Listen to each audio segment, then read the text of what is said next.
उधर केंद्रीय मंत्री स्मृति ईरानी रायबरेली पहुंची। यहां उन्होंने ईएसआईसी डिस्पेंसरी और कार्यालय का उद्घाटन किया। शहर के प्रगतिपुरम कॉलोनी में इसका निर्माण कराया गया है। तो ये बेहद ही महत्वपूर्ण कार्यक्रम, लंबा इंतजार यहां के लोगों को करना पड़ा और इसकी सौगात आज केंद्रीय मंत्री स्मृति ईरानी ने दी। मिशन 2022 को लेकर समाजवादी पार्टी ने हिंदी, भोजपुरी, बुंदेलखंडी के बाद अब अवधी भाषा में थीम सॉन्ग लॉन्च किया है। 3 मिनट 29 सेकंड के गाने में बीजेपी सरकार पर तंज किया गया है। खदेड़ा होइबे के नाम से जारी किए गए गाने पर सियासत भी अब शुरू हो गई है।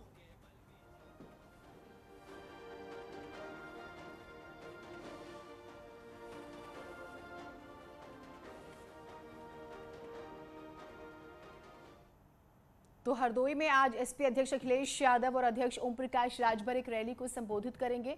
हरदोई की संडीला विधानसभा के अतरौली के पास झाबर मैदान में ये रैली होगी। इस कार्यक्रम का मकसद है बीजेपी को सत्ता से बाहर करना। वो बीजेपी, वो योगी सरकार जिसने अन्याय अत्याचार की पराकाष्ठा कर दी, जिसने महंगाई चरम सीमा पे कर दी, बेरोजगारी चरम सीमा पे कर दी, कानून व्यवस्था ध्वस्त है, उस उत्तर प्रदेश में इस बीजेपी सरकार को हटाना है।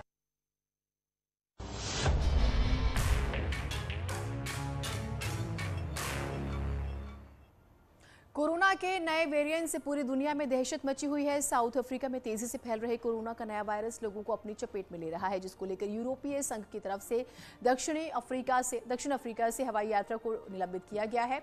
तो भारत में भी नए वेरिएंट को लेकर हाई अलर्ट है। केंद्र सरकार ने राज्यों को अलर्ट कर दिया है। साथ ही जोखिम वाले देशों से आने वाले पैसेंजर्स की जाँच करने को कहा गया और बाकायदा इन पैसेंजर्स की जाँच जो है वो 3 स्टेप्स में होगी। ये भी खबरें आ रही हैं।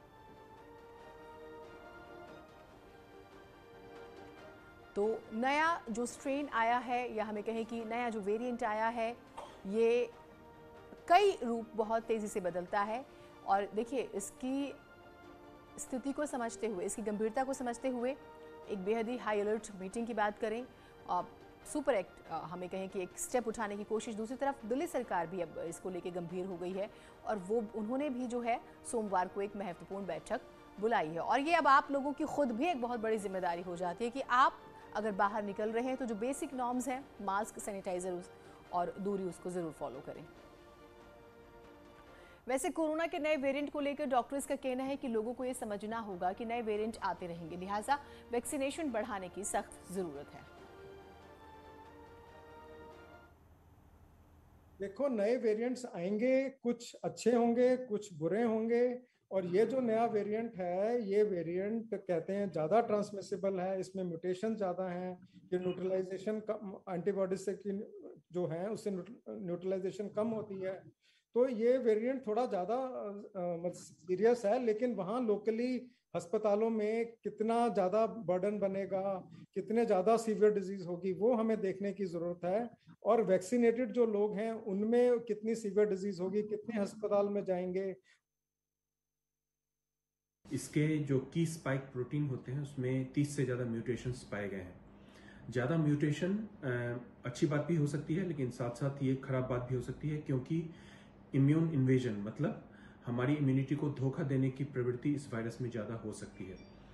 हालांकि बहुत जल्दी इस बारे में कुछ कमेंट करना होगा, लेकिन हमें धीरे धीरे इसके बारे में और जानकारियाँ मिलेंगी।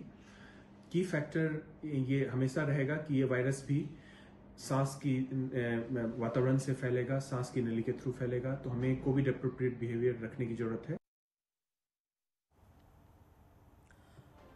वहीं दिल्ली सरकार